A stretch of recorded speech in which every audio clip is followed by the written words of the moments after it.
Hello, my name is Chuck Wolf. Over the years, I've worked in many different roles, including leading my own leadership consulting company since 1994. I've worked for and with some of the best companies and universities in the world, and have had the opportunity to work with government officials, military organizations, and public and private schools. I'm a leading expert and pioneer in emotional intelligence. Since 2009, I've been a volunteer hosting a radio show I created called The Emotion Roadmap: Take the Wheel and Control How You Feel. I really enjoy making a difference in people's lives.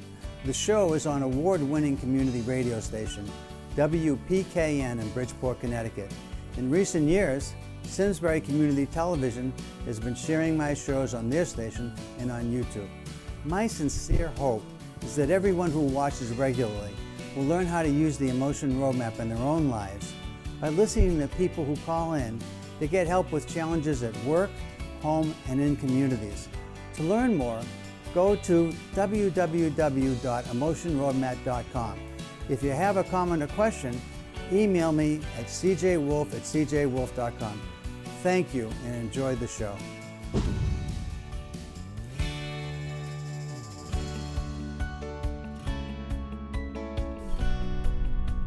This is Chuck Wolf, and you're listening to the Emotion Roadmap: Take the Wheel and Control How You Feel on WPKN 89.5, listener-supported radio.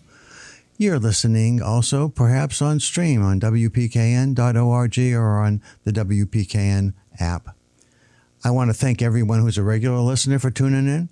I really appreciate everybody who likes to listen to the show, knows what the show's about, and has an interest in calling in.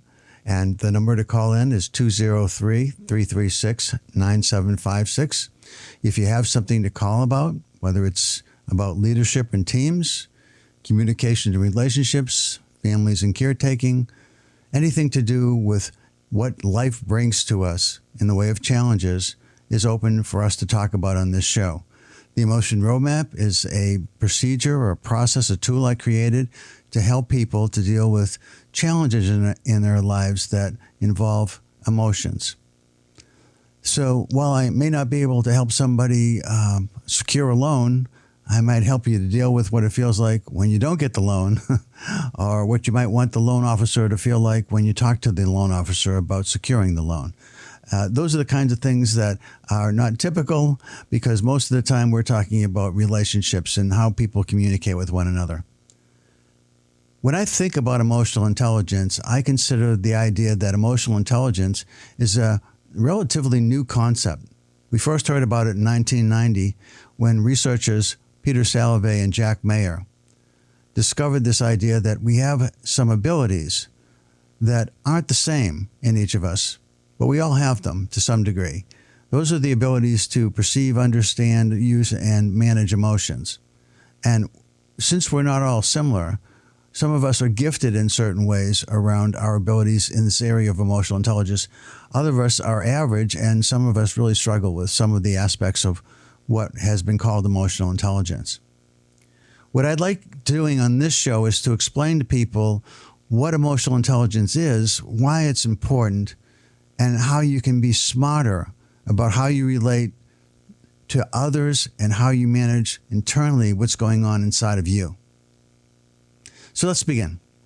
Again, if you want to call, the number to call is 203-336-9756. And what you might call about if you're new to the show is anything that you might be challenged by where you feel stuck or uncertain, wondering how to proceed, just wondering a bit about what to do next when you have some challenges that you face that might be challenges with a difficult conversation, or how to manage upward so that the person you report to feels good about you. And maybe there's been some damage to the relationship with the people that you work for, perhaps with those you work with, or if you are a leader, with those who follow and work with you. So one of the questions that you want to ask yourself today is, are you experiencing any particular kinds of situations where you feel like something is happening that's causing you to be uncertain how to proceed, which is impacting your critical thinking skills, your problem-solving abilities, and you realize maybe for the first time that, hey, some of this has to do with how I'm feeling. And the Emotion Roadmap is about addressing how you feel. And if you have an interest in talking with me, what I'll do is I'll just simply walk you through this idea of tell me a bit about your circumstance. Tell me about your situation and how you're feeling. And if there's another person or more involved, who else is key and how is he or she or they feeling? And then as we explore the feelings involved with the circumstance and challenge you face, we then look at what could be better. How can we make the situation better? And one way of making it better, I have found, is to think about what is it you want to feel? What would you want to feel if you could magically change what you are feeling to another feeling that would be far more ideal? And for the others, if there are others involved, what is it that he or she or they who are key to what's going on, what is it that they are feeling? And what would be ideal for them to feel? And how do you get there? The concept of a roadmap is from movement from one point to another point, from one place to another place, from one feeling to another feeling. It's a roadmap about how do you move emotionally to a more secure, a better place to get done what you're trying to achieve, to move past where you feel like you're stuck. How do you do that?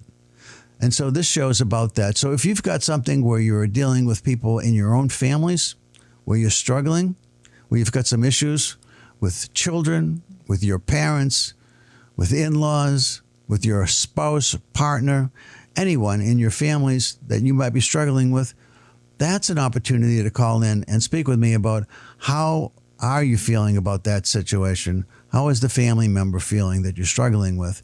What would be ideal for both you and that family member to feel? And how do we get there? And I help you with that.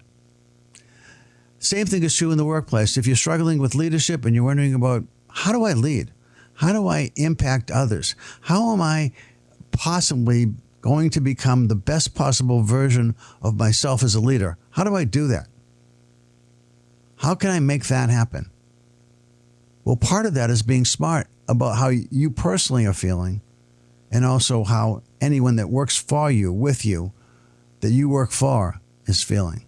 All those people that are key have feelings. They have emotions, and those emotions matter. Peter Salovey, one of the original researchers in emotional intelligence, someone I got to work with and get to know and I'm still friendly with, actually got to be president of Yale University for a number of years. Because Peter was one of those people that not only discovered the science of emotional intelligence, but in my opinion, at least, he actually emulated what I believe is a really successful leader in the way he led. And he was intentionally in touch with the people's feelings surrounding him, whether it was donors, alumni, students, faculty, other administrators. I think Peter did a really wonderful job thinking about and dealing with how people feel. Now, that's not true for a lot of us as leaders. We all struggle, and Peter did too, I know, in some circumstances, because the challenges are enormous sometimes that we face. And they don't have easy solutions. But paying attention to how we feel matters, and I can help you with that. And that's what the show's about. So again, if you want to call, the number to call is 203-336-9756. So if you want to call about something in the workplace, something at home, something in the community. Sometimes people call about caretaking. That's another focal point I've had for dealing with emotions. And I'll talk more about that today as well. But whatever it is that might be happening, give me a call and we can talk about it. Hi, this is Chuck. You're on the air. Who am I talking to, please? Hi there. This is Mike. Hi, Mike. How you doing? I'm good. My wife told me you're on the radio and I started listening. Okay, great. Thank your wife for me. So basically what's going on is I run my own small law practice for 21 years, and it's been successful pretty much. But whenever I have slow times, I really, really stress out, and it usually gets busy. But lately the slow times is just making me very, very anxious, and I ruminate about what happens if everything just disappears all of a sudden, all my clients and the work coming in. And so I've been successful 21 years and it should remain successful. But I guess in the back of my mind, I worry about, well, maybe AI is going to steal all my clients. Maybe my competitors know about AI and they're knowing something I don't. So it's all going to dry up. So that's kind of a stress I'm dealing with right now. So, Mike, this is small business people, I think, often go through similar concerns as your own. A friend of mine and I we've run our own small businesses for a lot of years, and your concerns are something that we both laugh a little bit about, because we often feel like, hey, it's been a great year, but what about next year? What happens next year? Or where is the income going to come from next year? And anyway, the concept that you're going through, first, I just want to say that I don't know that you know this, but you may already, that you're certainly not alone in this. And do you get that part of it? Yes. I've talked to other lawyers, and yes, and they say, well, what they often say, enjoy the slow times because it'll get busy again. But it's just kind of hard to do that when you're in the middle of it. It sure is, yeah, and I understand that, and I've felt that myself, and I do have some things I could say to you. But first, what I would like to do, Mike, is to understand, what have you already tried? Because you've been dealing with this for a long time, and I'm sure you've gotten lots of advice over the years, and you've had some things that you've tried. Has anything ever worked for you? I saw a therapist a while back, and some cognitive behavioral therapy seemed to work. And then this was like maybe before COVID, but then I guess my thinking processes went back to the old habits. So I'm seeing a therapist again. I just started, and we're discussing going on Lexapro, but I'm in the first 2 weeks of it, and the Lexapro is making me super anxious. So I'm discussing with my doctor about that. Lexapro worked for me 20 years ago. For about a year, and I used it, and but I'm 20 years older, of course. So I'm talking to a therapist now, and I'm on Lexapro now. But early on, dealing with the side effects, and one of the side effects is it makes you more anxious for the first several weeks or months, even. Well, let me ask you about this then, Mike. So you're one of the possibilities is that you had a drug that was impactful in a positive way many years ago, and you're back on that drug, but it's not having the same impact, at least not initially. Is that right? Correct. Okay. So let me ask the question a different way. Aside from your business, have you ever found yourself anxious about other things in the past and found a way to overcome that anxiety? Is there anything historically that might have happened a long time ago or even recently where you've been anxious about something else, and even before it got fixed or got done or was successful or wasn't, whatever happened, but that you were able to slow the anxiety down or calm yourself down? Do you have any history of where you've been successful at all in managing your anxiety around anything? Forget the business for a moment, just anything else. All that comes to mind is when I talked to the therapist before, and we were doing cognitive behavioral therapy. That seemed to help. Kind of, looking at what I'm fearful of, and then kind of realizing it's kind of a far-fetched fear. It wasn't a fear that was very rational. And then my current therapist mentioned things about I couldn't depend on my parents. I felt kind of insecure in my life as a child, and maybe that insecurity is kind of rearing its head nowadays in my adulthood when I'm thinking about my business and income and things like that. But to answer your question, I really can't think of anything other than the therapy that's helped me in the past with stress. So I used to drink a lot. But I quit drinking 24 years ago. Okay, and I don't recommend going back to that, but No. But what I do want you to think a little bit about is, without the Lexapro, you were able to use cognitive behavior therapy, and that helped you to manage this by looking at the fears as being fears that were somewhat real but not likely, and somehow whatever you were saying to yourself, which is what cognitive behavior therapy helps you with, was something that was useful to you in a way that moved you from being so anxious to letting go of the anxiety somewhat. I mean, it's still going to be anxious when you don't have business and you want business. Everybody feels that.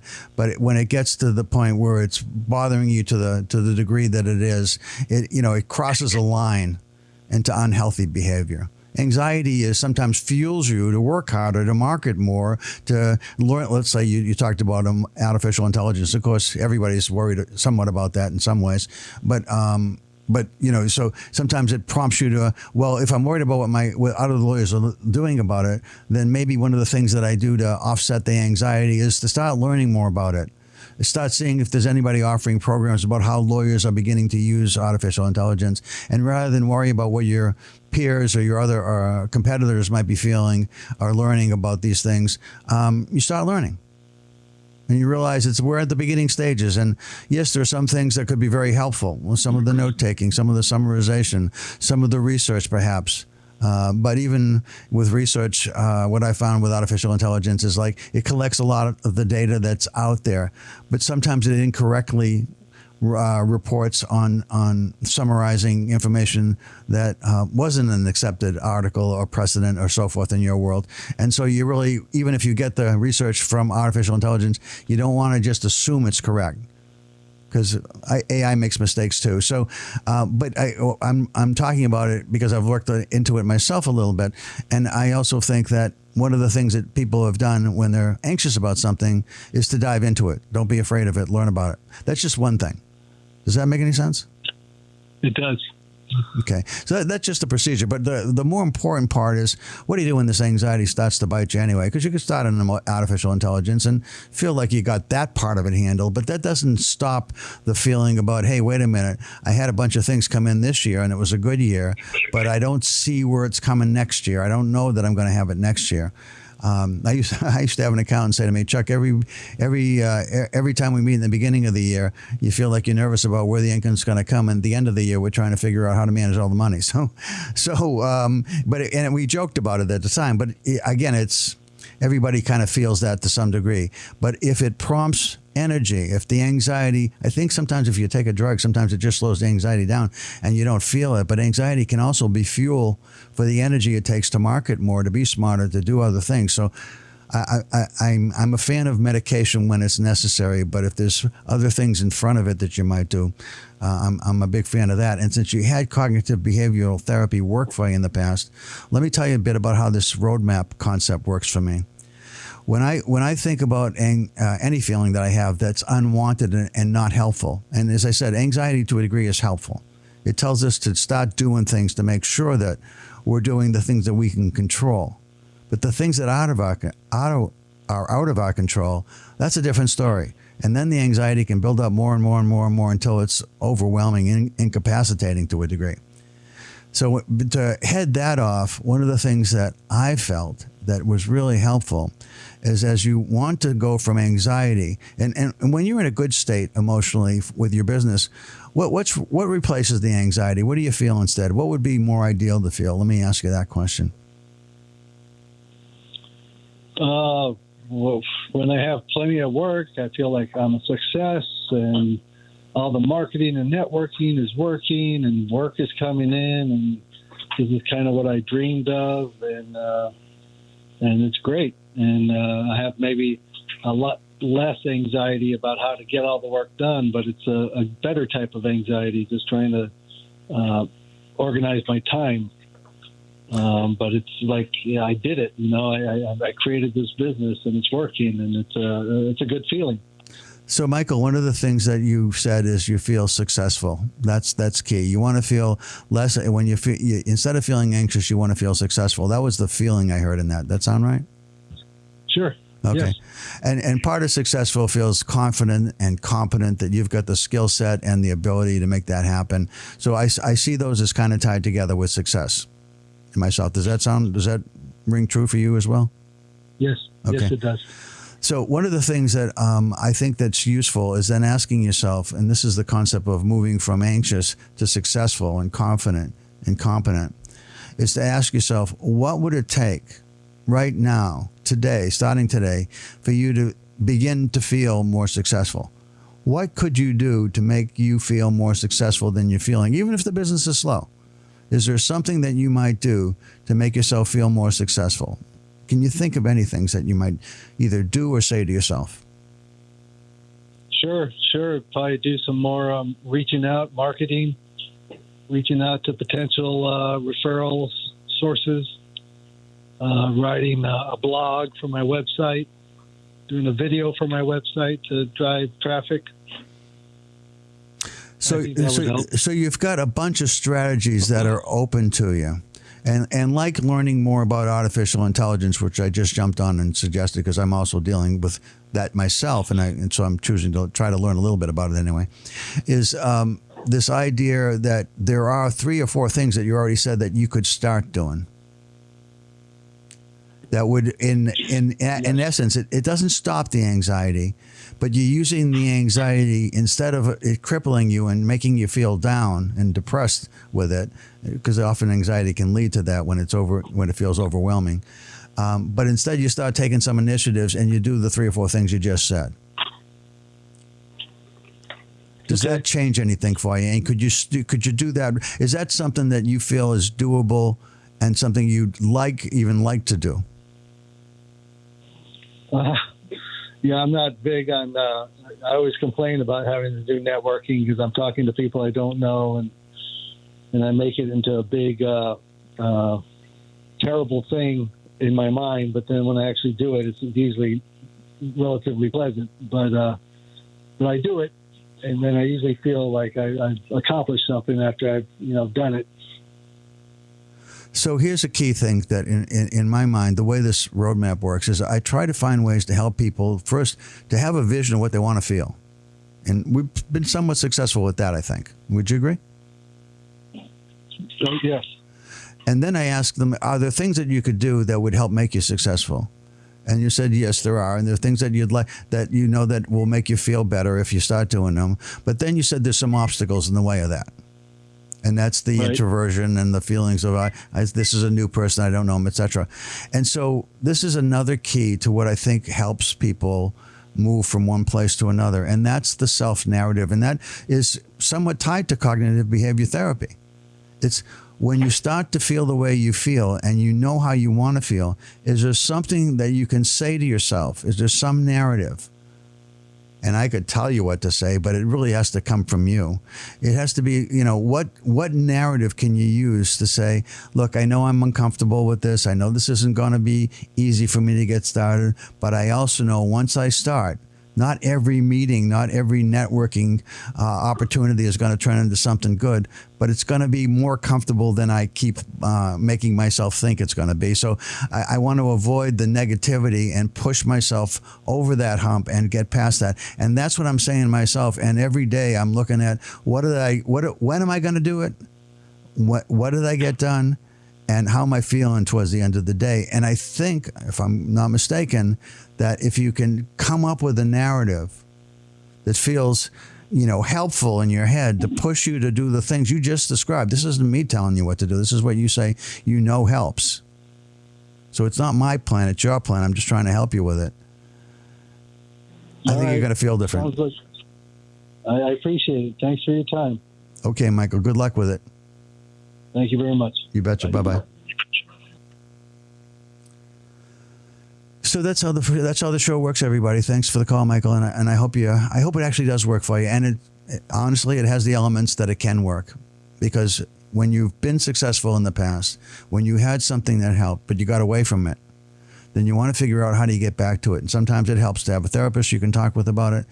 But if you know what the narrative needs to be, what I find with narratives, self-narratives, is that, hey, I think I know what to say to myself, and then it doesn't always work the way I think it's going to work.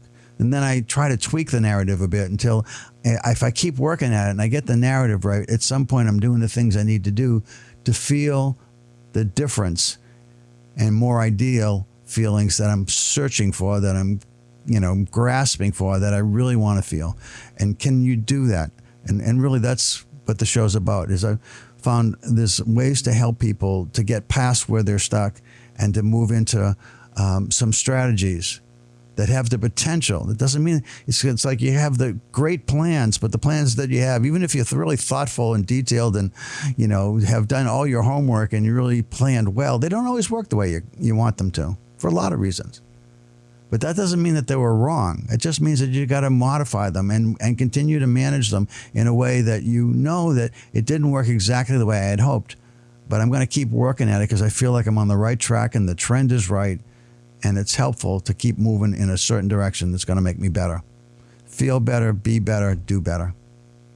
So can you think about anything that you might want to call about? And if you do, the number again is 203-336-9756. And while I'm waiting for your call, I want to talk to you about what is emotional intelligence. Emotional intelligence, to me, is the interesting concept that we can be smart about how we deal with our own emotions. Really smart. Often we take things for granted. We just sort of get through life based on our experience, our education, our background, our genetics even. All these things contribute to our ability to manage how we feel internally. And I have learned some strategies that make that better. And I'm not the only one out there that's got ideas about how to be smarter about emotional intelligence. But I've got some things that work that are worth learning about. And my legacy, I hope, is that everybody who listens to this show and anyone who listens to me anywhere learns how to be smarter about how they manage what's going on inside yourselves, ourselves. Because that's where we have the most control. I mean, sometimes it doesn't feel like we have control over these things, but we have the most control over how we feel, much more control than how other people feel. At the same time, emotional intelligence to me is how do we influence how others feel? Now, if I was successful in talking to somebody that was a client about helping them move from where they are to where they want to be emotionally, that's helping influence other people's feelings. At times, all of us want to influence other people for a variety of reasons, but in the best case basis, it's because we want to be helpful to them, perhaps to ourselves as well, but we want them to benefit in the best case. So emotional intelligence to me is the ability to influence others and to influence ourselves in terms of what we're feeling emotionally, to move past emotions that are unpleasant when they're unhelpful to more effective, more pleasant, more positive emotions. I'm staying away from saying emotions are negative. Negative emotions we often think of are anger, sadness, depression, anxiety. But instead of thinking of them as negative, think of them as unpleasant. When we feel anxious, when we feel like anxiety it becomes crippling, obviously that's unhelpful. At the same time, our anxiety is usually tied to something real. Now, we may be making a mountain out of a molehill, a common expression, where it seems like, yes, there's a reason to be anxious, but we're blowing that up into something much bigger than it perhaps needs to be. On the other hand, sometimes real high anxiety is perfectly appropriate for what's happening. I'm losing my job, as an example. Somebody is coming to foreclose on my house today. Somebody's taking my car. All those things. Or I've lost somebody to sickness and illness, and I'm terrified and anxious about what to do, what's going to happen. Those are real times to feel high anxiety. But at some point, we move past the heightened anxiety to something more manageable so that we can problem solve and be effective. And that's what emotional intelligence is for me, is to how to be more effective, more influential, to better identify, use, understand, and manage emotions in ourselves initially and in others as well. That's what it is. Now, how does it work? Let me give you some key examples. I have used emotional intelligence in families. I have used emotional intelligence to help family members who are struggling and having relationship issues to understand each other better, to understand what you as an individual are doing that's impacting how that other person in your family feels, what you might do different, how you want that other member of your family to feel. I've used the emotion roadmap to help parents and children come together, divorce people to work proactively and keeping their family working effectively and feeling okay about the circumstance. Maybe even feeling like this isn't the best I could have hoped for, but this is working pretty well. I've tried to help people be more successful in families talking about politics where people are polarized. Helping people think more clearly about keeping things that are unimportant to talk about out of family conversations, unless something's going to be impactful to the family. But just sharing opinions when opinions are quite different, quite polar opposite of what another family member is feeling, generally isn't particularly helpful. But impactful circumstances that are changing a political situation that you think are important to talk about, be thoughtful how you present that material. I've helped people be thoughtful about understanding how the other person feels about the other side. I don't take sides. One of the things I learned years ago was to be non-judgmental. Have another caller. Hi, this is Chuck. You're on the air. Who am I talking to, please? Oh, could you turn your radio down, please? Sorry, That's okay. Okay, I just have a question. What is the name of your program? And I have my husband's going through some anxiety, and I'd like to find a way to have him maybe contact you, or help him with some of the stuff that he's going through.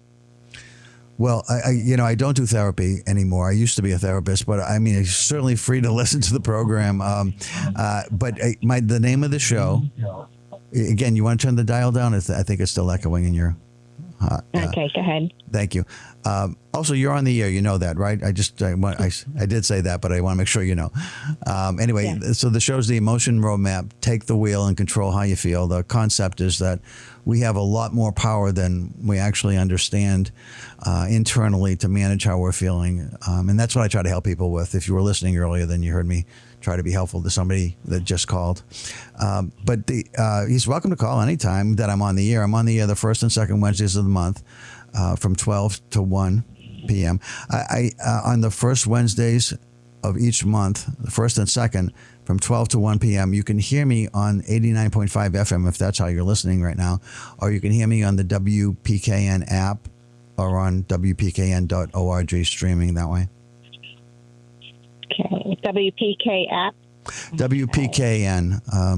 The way I help people remember that is when I leave the house, I think, do I need my wallet?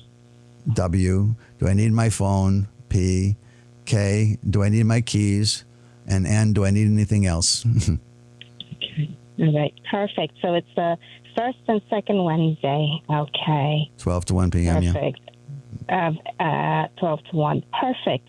I appreciate that. I really enjoying. This is the first time I've heard your show, and I'm enjoying it. Thank you very much, and you're very informative. Thanks for the call. I appreciate it. And I hope your husband gets a chance to listen and call in. Thanks a lot. Thank you so much, and have a great day. And your name, sir, was again? I didn't get that. Okay, I'm Chuck Wolf. By the way, if anybody really listening wants to look up, there's a lot of things online, and you can see some things online about dealing with anxiety, things where I've archived some of the shows I've talked about. So you might want to explore that. But if you type in emotion, not emotional, people get that wrong all the time, but emotion roadmap.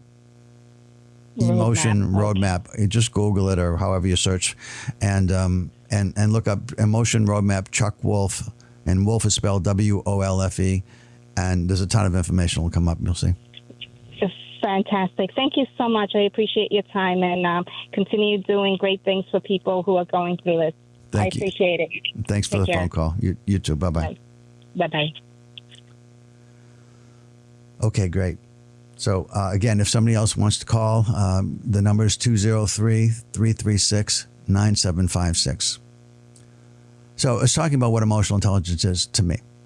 Now, ways that you might use emotional intelligence, let me give you a whole range of examples, because I've worked, fortunately, in multiple organizations, different types of organizations with Years ago, I used to be a family therapist. I was a school counselor. I worked in an institution for the mentally insane.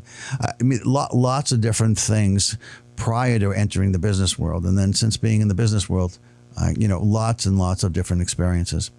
But I also worked, as an example, with the military. So one time a colleague and I were writing a chapter for the military. They have a lot of management training for military officers, and we were working with a group, and I got to meet a general who had been extremely instrumental in the first Iraq war. He was in charge of logistics, a really high-ranking individual, and we talked about emotional intelligence. And one of the things that we chatted a bit about was that, and you've heard this too if you've paid attention to the news and warfare these days, is that what he said was years ago, leaders in the military had the chance to look in the eye of the person who was out on the battlefield, because we were all together, and talk about what they were experiencing and know what might work. Now, today, most of us are looking on screens, and we can still talk to people and we can sometimes visually see them, but it's not the same emotionally as it was when we were right there in the field with them and could actually feel what other people were feeling. And of course, all this drone warfare simply removes the emotions of what it feels like when a drone drops down into an area and explodes, as opposed to what it was like when you were on the battlefield with the people and people that you saw were being impacted, your own people and the people that you were fighting against. And he says it's changing everything. And we really have to be smart emotionally about what we understand is changing and how we deal with that. And I think it's a huge learning curve that's still happening today. Anyway, so we talked a bit about that, and also about what it means to lead in the military and a number of other things. But that's a place where it's really important to learn more about emotional intelligence for the military, in warfare. In government, we've seen, well, it depends what news station you listen to, of course, but we've seen all kinds of problems with one group or the other group going after each other and using emotions to manipulate how people feel about their side and how bad the other side is. And if we can pay attention to how we're feeling emotionally, one of the things that is problematic in today's world that wasn't so much of an issue earlier was the algorithms that are in place in social media.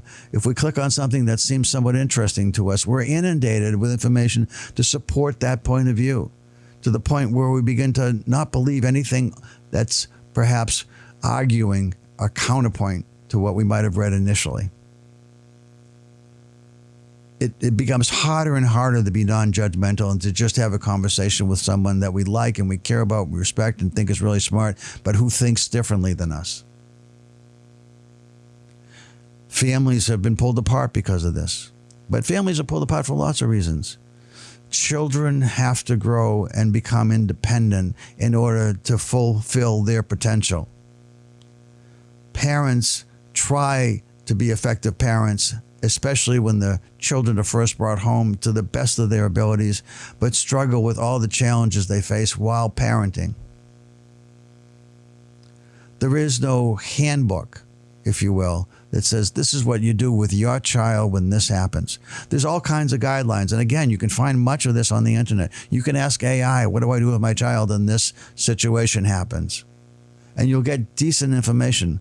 But that decent information doesn't necessarily understand the relationship that you have to your child. But knowing how you're feeling and how your child is feeling and how you want to feel and how you want your child to feel, again, is incredibly helpful with all the dynamics that happen in families. Caretaking is something that changes a family totally. We're excited about having our first baby, and then the baby comes out and they have a challenging disability. And now we're concerned about that disability and how are we going to cope with that disability. And sometimes people don't cope, and it can split families up. But other times it brings families closer together and they bond even more than they might have otherwise. How do we manage emotionally what's happening when a child comes into our world? And maybe not when they're born, but over time we realize they have real issues that are going to make it hard for them to fulfill their potential and become independent.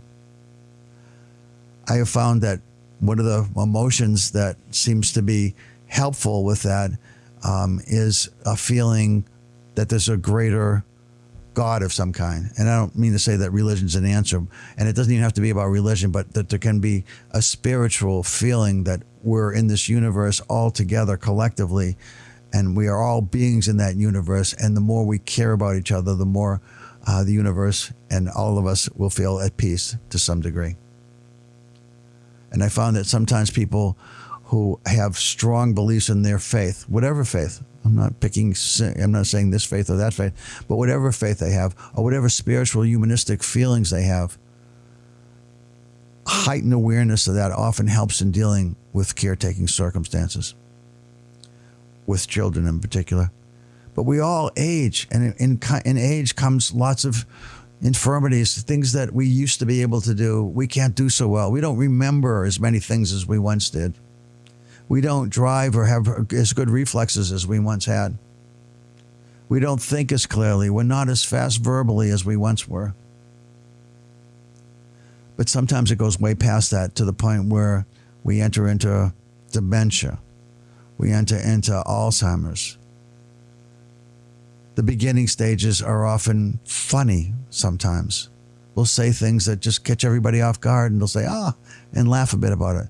But as it progresses, it gets more and more serious, and we realize we're losing who we are, and the people who are with us, that love us, that care about us, they're understanding that the relationship is on its end of life journey, is hitting the last chapter. And it scares us and it terrifies us. And yet, if we want to care deeply and love the way we've always loved, we have to realize that our lives, not just theirs, but our lives are changing as we find ways to be more caring and supportive. With partners in relationships, when one partner gets an illness that doesn't allow them to be independent anymore, and hopefully, for all partners, there tends to be a lot of interdependence where we depend on each other. But at the same time, we're feeling like this is not working the way it had been, that had been so beautiful for so long. And now it's changing. And things that you used to do for me, you can't do for me anymore. And so I end up picking up more of the slack if I'm capable. And so while your life is changing and you're feeling less able and less independent, my life is changing because I feel like I have to be more supportive and more caring. And am I okay with that? Are you okay with that? And no, nobody's okay with that, because none of us wanted this. And yet, if we love one another, unconditionally really love one another, we need to be okay with that. We need to understand how that works. And that whatever chapters we had before, be thankful for what we had. And be thankful for what we have now. It's going to have us be together in a different way. And we have to learn all over again how to be together. And how does that work? In communities and relationships, we have problems with people who don't agree with us about how the development should take place, whether that should be zoned for business. We have all kinds of complications. You shouldn't cut those trees down because they form a border. But if I cut those trees down, I'll have a better view of the mountains. All of those things are challenging emotionally. And we don't always agree with what's the best choice in lots of situations. And yet, how do we accommodate each other emotionally in a way that we benefit each other? So there's lots of places where emotional intelligence matters. Being smarter about how we deal with life doesn't change life circumstances, but it changes how we feel about those circumstances. And that's key. Again, if you want to call, the number is 203-336-9756. 203-336-9756. One of my friends, Vanessa Drusket, is a brilliant woman. She just had an article published in Harvard Business Review, and she's had one published before and just published a new book, Emotional Intelligence in Teams. And I'll actually air the interview on this radio station about my conversation with Vanessa. But leadership in teams is another area where emotional intelligence is absolutely impactful. Being smarter about how people feel. Having somebody who comes into work say, you know what, even if you aren't paying me, I'd still want to come into work if I had the time, because I enjoy so much the way you lead and what we do together and what we accomplish, what we achieve. Now, wouldn't that be ideal if you felt that way about the person you report to, about the leader you have? And as a leader, wouldn't you want people to feel like they want to work for you? Now, I realize there are times when people are difficult, they're challenging, and they need to be held accountable. But even holding people accountable, when you do it with dignity, everybody benefits. Everybody benefits. One of the things Vanessa has said is that you don't need teams to be successful to have superstars. What you need is superculture. You need processes that support everyone doing what's expected. Everyone being understanding when a mistake is made, that we can learn from our failures and not repeat those mistakes. Everyone being caring and supportive of one another when somebody has a need because of some illness or something impacting their families, and everybody comes together to support that person. Or someone has a cognitive disability show up and they can't do what they used to do, but finding some way to help make them useful in a different area perhaps of where you work. But everybody has this satisfaction of knowing people are going to do what they can to help each other out here. For years, organizations have talked about shared values, and it's great to know that a shared value of your organization is respect, as an example. But I'm changing the way people think about that little by little by asking them to think about their shared values as interesting and meaningful, perhaps. But what about thinking about shared feelings?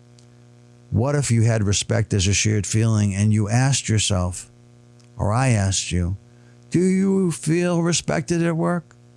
And it isn't just about how you feel and how you're treated.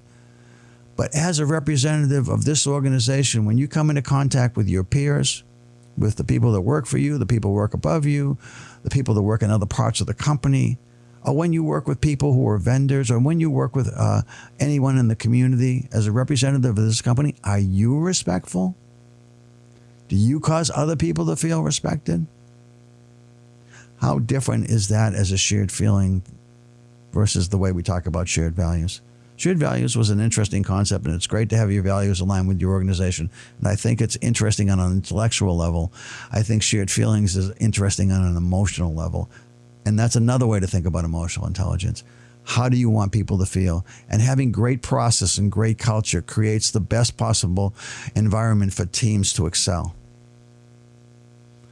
Let me stop again and ask if you want to call 203-336-9756. 203-336-9756.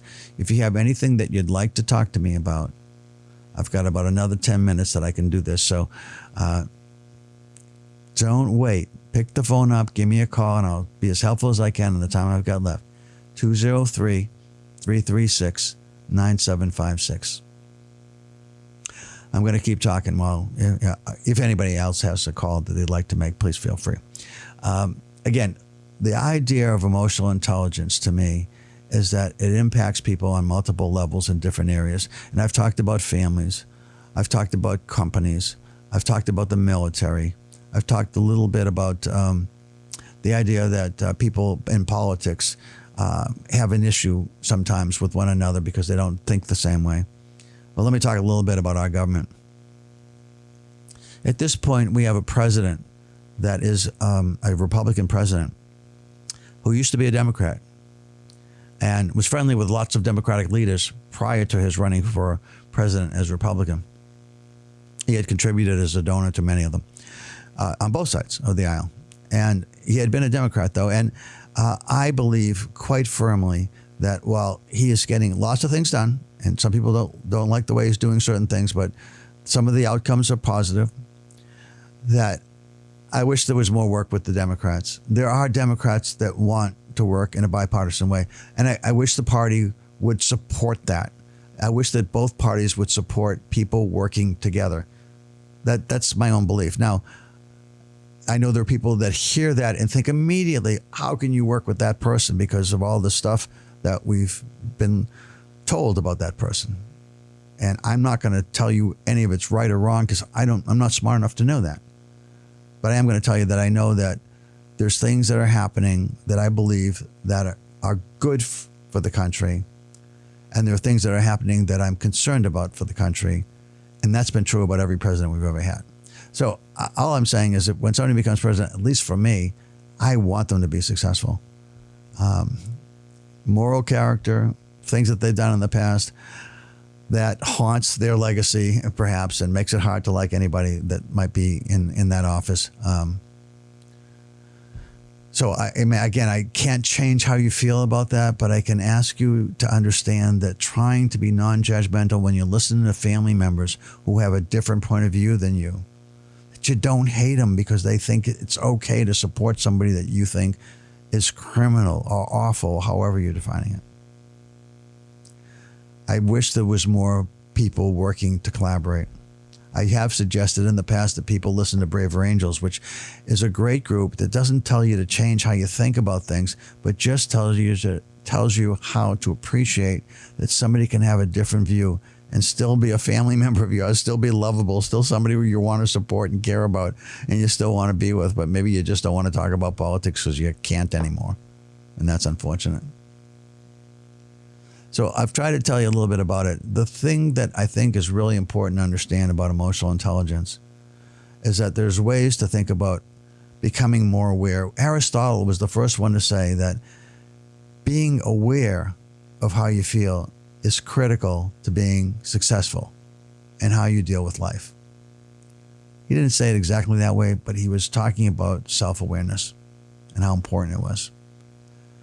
The second thing that I've discovered is that the use of emotion, the idea that certain emotions are better than other emotions for certain tasks, for ways of getting things achieved, that there is better emotions than perhaps the ones you're feeling for what you need to get done. It's important to understand that. So when I ask the question, what would be more ideal to feel? It isn't just, hey, everybody wants to be happy. It's no, what would it be to feel successful? What would that be like? What would it be to feel engaged? What would that be like? How do we get from disengaged? How do we get from highly anxious to these other better feelings? How do we do that? What constructive things can we consider? And that's understanding how emotions work and how we work, because everybody doesn't follow the same emotion rules. Emotional intelligence has rules about how emotions work inside of us, but they're not always work the same for each individual. So knowing how each of us is unique and different is important to understand how to help people move in a direction towards a better, more ideal feeling than perhaps what they're feeling today. And finally, what is our ability to manage how we feel and manage or influence how others feel? How do we do that? How do we make that work? That's what I'll be talking more and more about on the show. So again, I'm Chuck Wolf. This is the Emotion Roadmap. Take the wheel and control how you feel. I hope you've enjoyed listening to the show. I want to thank all the regular listeners. And if you know other people that might benefit from listening, please feel free to share the show. Let people know it's the Emotion Roadmap. The tagline's take the wheel and control how you feel. If you want to know more about it yourself and you didn't call, I won't be back until next month now. But if you want to know more about the Emotion Roadmap, there's a ton of information I've posted up on the internet, in various places. The easiest way to tell you is just, put it in AI search bot or Google or Bing or Yahoo or or anything that you use for a search engine, and just put in Emotion Roadmap Chuck Wolf. I actually asked AI, can you tell me about Chuck Wolf and the Emotion Roadmap? I was using Copilot with Microsoft browser, the Microsoft Edge browser. And it brought up a lot of information. You might do that. So, and if you have a particular situation, you can ask, how could I use the Emotion Roadmap to help me with my situation? And talk to Copilot or Grok or whatever AI instrument grouping that you want to use.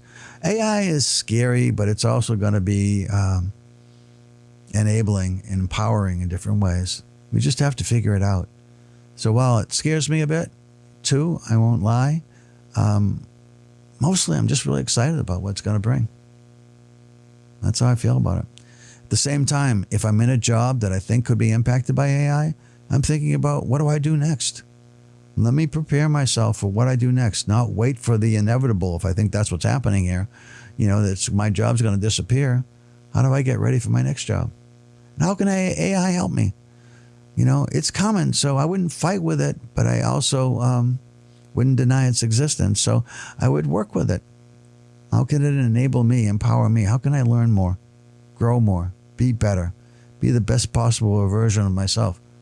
How can AI help me with that? So those are some things to think about, I guess. So I'll be back on the air. Let's see, this is August, so I'll be back on the air in September. And I look forward to seeing you then. Again, you've been listening to Chuck Wolf. The show's The Emotion Roadmap. Take the wheel and control how you feel.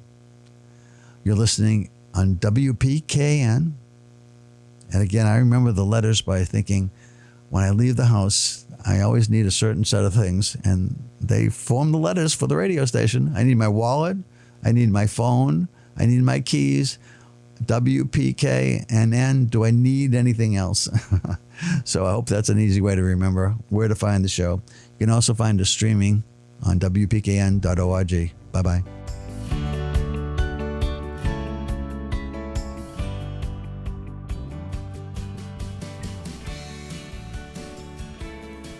For over 40 years, SCM has been the voice of our town, bringing us together through local programming, education, and live broadcasts. SCM isn't just about television. It's about empowering our community, ensuring our voices are heard during government meetings, and celebrating milestones like our high school graduations. But today, SCM faces a challenge. Our funding structure is based on television subscriptions. And it's no secret, people have been cutting the cord. With a shift to internet-only subscriptions, SCM receives less revenue, even though all our programming is freely available online. We need your support. We need your support. We need your support. We need your support. We need your support. Your donation can make a difference. It will ensure that SCM remains open, continues to educate our youth, and keeps our community informed. Thanks to SCM, I've been honing my creative skills, helping me work towards my college degree. SCM is crucial for keeping our community connected. SCM isn't just here to broadcast local events. They're actually preserving Simsbury's history. Join us. Join us in preserving Simsbury's voice. Simsbury's voice. Together we can ensure that SCM continues to thrive for generations to come. Visit our website or scan the QR code on your screen to make your donation. Every contribution counts. Thank you for supporting Simsbury Community Media, where your town, your schools, and your government come together.